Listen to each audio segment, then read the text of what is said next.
А тем временем за победу в Сыктывкаре боролись любители скорости. На стадионе технических видов спорта состоялись чемпионат республики по ралли-спринту среди мужчин и женщин, а также первенство Сыктывкара по автомобильному спорту детей. Состязания организованы в том числе при помощи средств гранта главы Коми. Судьи прошли специальную подготовку, спортсмены получили национальные лицензии пилота. Все в соответствии со спортивным кодексом Российской автомобильной федерации. Кто пришел первым, знает Ольга Коняева.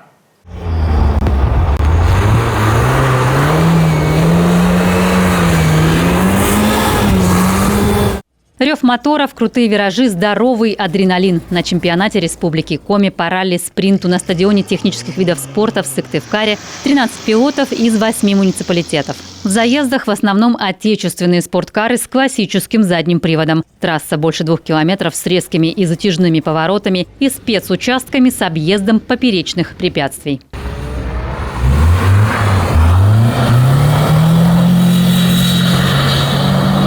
За рулем «Волги» Алексей Ярков представляет Усть-Вымский район. Водительский стаж 20 лет. В соревнованиях регионального уровня участвует впервые. Задача – пройти 3 круга за максимально короткое время. Лидеру гонки уступил всего 7 секунд. В итоге – бронза.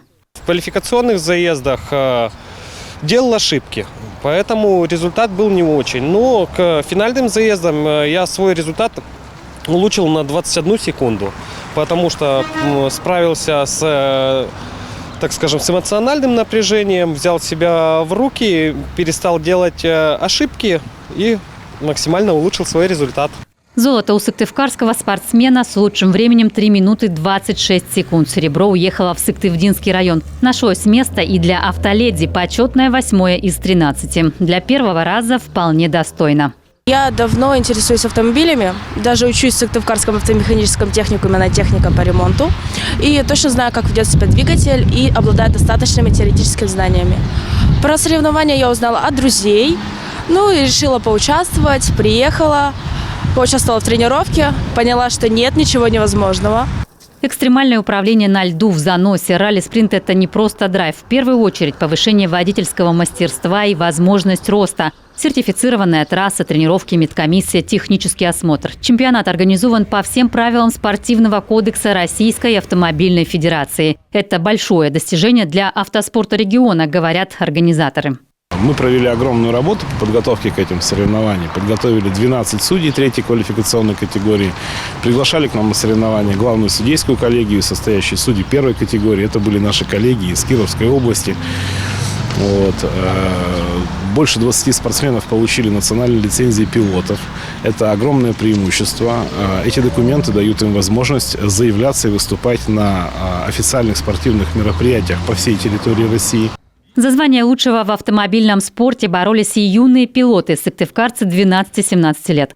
Скоростное маневрирование и слалом ребята практикуют здесь же. Год назад открылись секции автодела, квадрошкола, картинг и автомногоборье.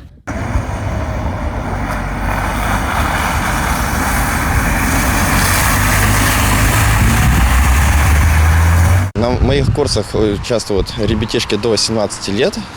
Они занимаются не только вождением автомобиля, но и изучением их технического состояния, обслуживания узлов и агрегатов.